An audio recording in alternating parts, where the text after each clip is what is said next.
Welcome to Sunbeam Alpine Tiger Recreation part 21. We get in there eventually, at last, but we're still finding problems along the way.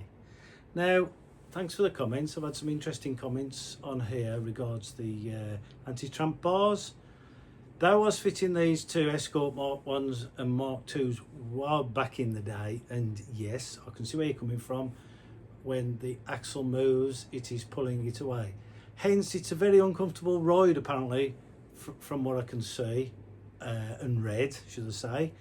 That, yeah, because of the slight pivot when the axle's bouncing up and down, it will make the ride a lot stiffer and probably umpty bumpty. So, thanks for that comment. I've lost a few sleepless nights over that. But one reason why I was going for the what's linkage for, because that bolts the axle and it's on a center bar which goes through like a donut, so as it will allow for that travel. But it's only, you're only looking at probably 15 mil if that on the actual pivot. So as another thing why I didn't want to do the actual the anti-tramp bars, what you did mention, they actually bolt onto the underneath the spring carrier. I could make them the same as that, but they have got like a shackle system, so it allows for that little bit of a movement on it, which is quite good.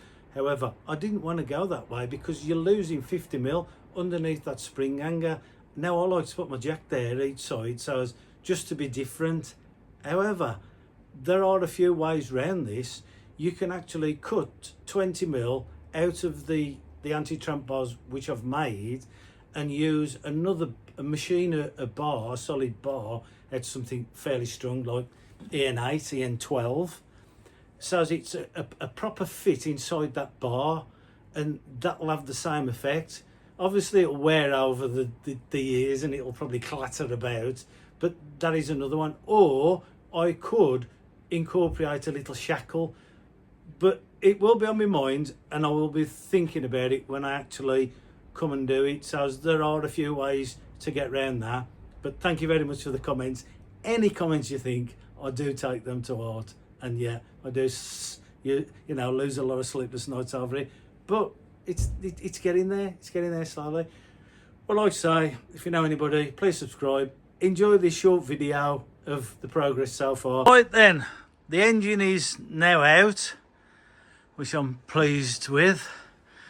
Now the engine mounting bracket here was very close to the exhaust, and I've actually marked it, so I'm going to pull this off and I can readjust that and I'll be happy with that. And if you see where you actually go in here,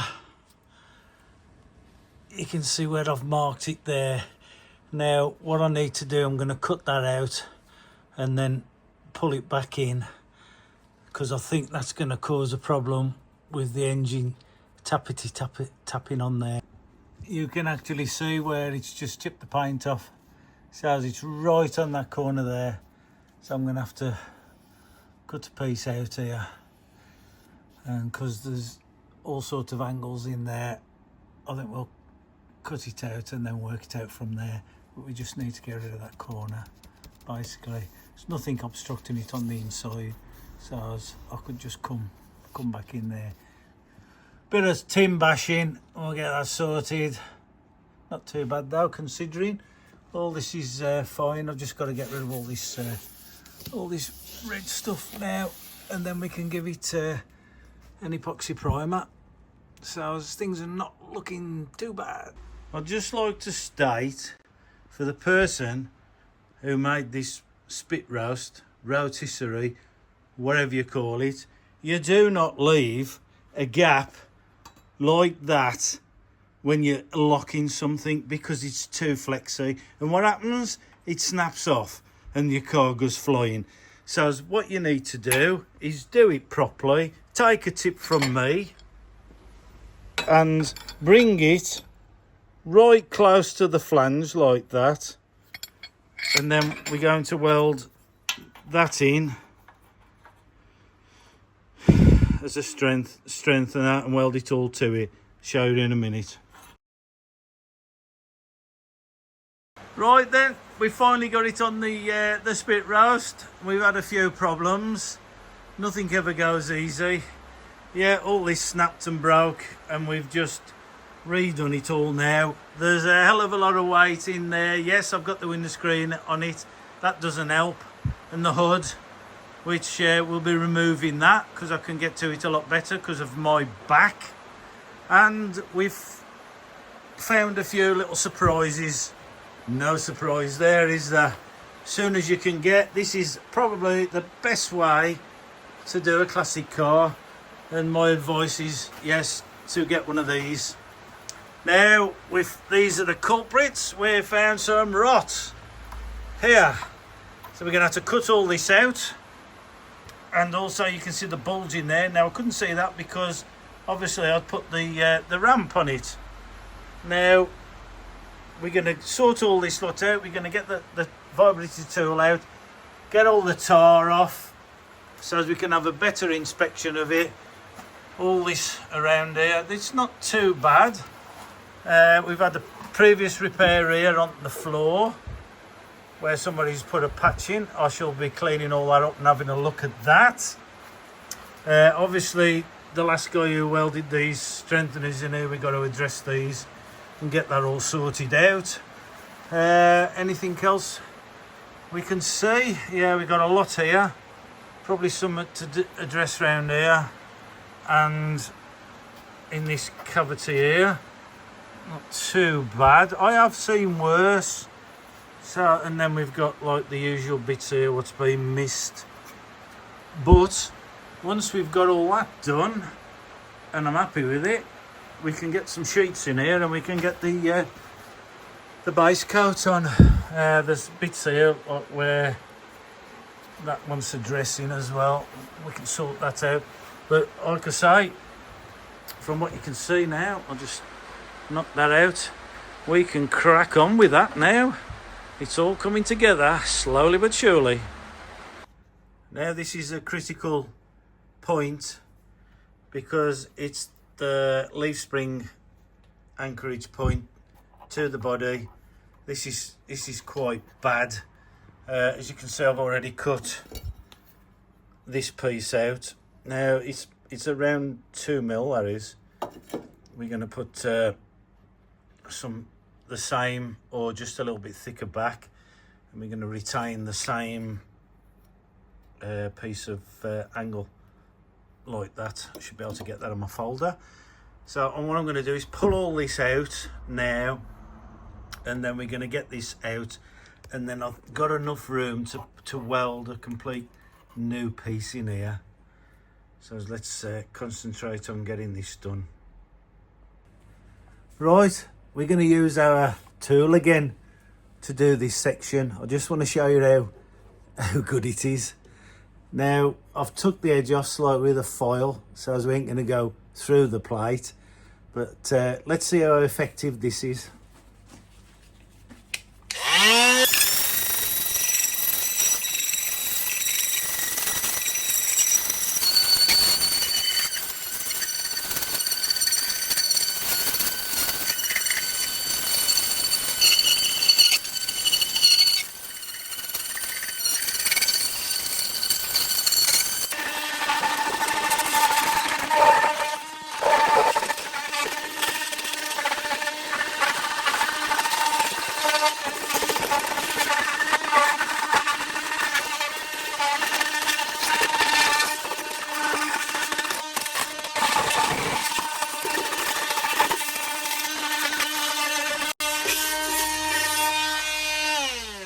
Now you can see how effective it is.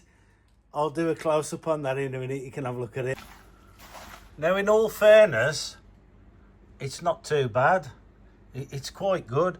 And the thing is, the difference between this and a grinder, with a grinder or a sander, you're always going to get a hell of a lot of dust, fine dust particles. This pulls it off in bits and pieces, so there's just a little bit of a fine dressing up with a screwdriver or whatever just to finish off. But you will find out where, if I can just clarify that there. Yep, you can see lots of tiny little rust holes there just appearing. So I think we could either probably TIG braze those up, which would probably be easier than the MIG, to be honest with you, and then flush them off on the inside. But that is quite a solid panel. You can see the repair on there that I've just plated over the top of it and welded the inside.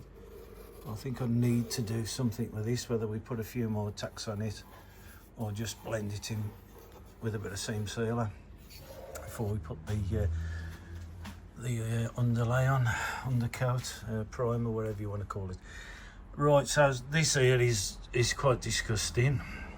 I would like, personally, I would like to take this whole section off and do it properly, but there's so much effort gone into doing this, and if I just clean everything off and then where there's welds like missing, I can re-weld those, and that will ensure that it's going to be fine, and it's an addition to the strength of the chassis as well.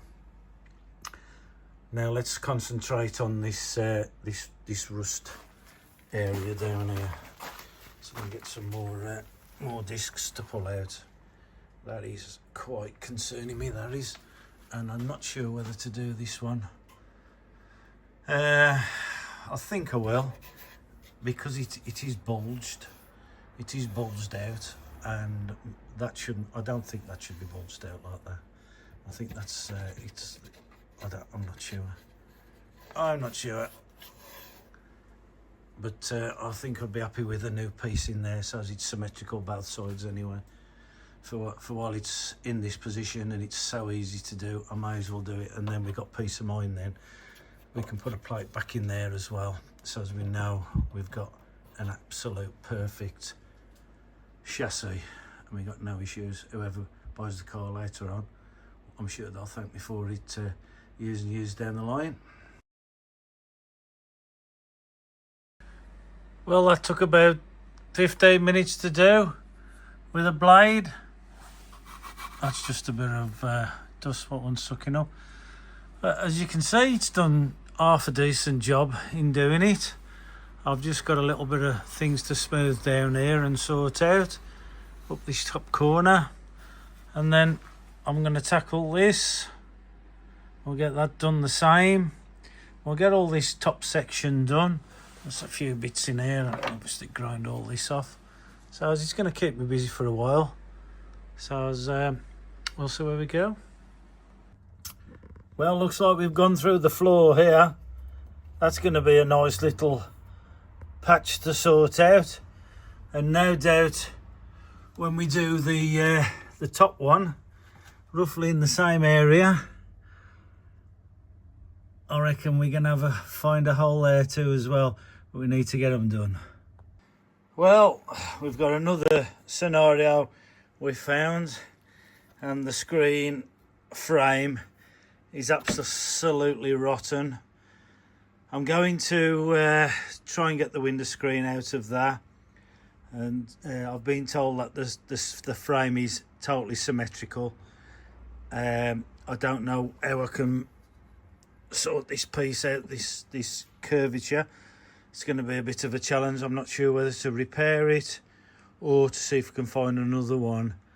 It depends what the time's looking like and things like that, but that can go on the back burner for now anyway, while we search. Okay, so we've virtually cut everything out. I can't see the point in taking this off here. I might do that yet. It's just a cut there and a cut there to pull this off, and then we can either put a flange back on the new piece on both sides. I'm not sure yet. I've got to make a channel for that, which I'll do. There's a patch to weld inside, as I've previously showed you. Then we can put the plate back in there, and then we can build this back up and get this one done, and then we can concentrate on the top then. And I think that just about finishes this episode on what we're going to do. So I hope you've enjoyed it so far, and like I say, if you know anybody, please subscribe. Thanks for watching. Bye.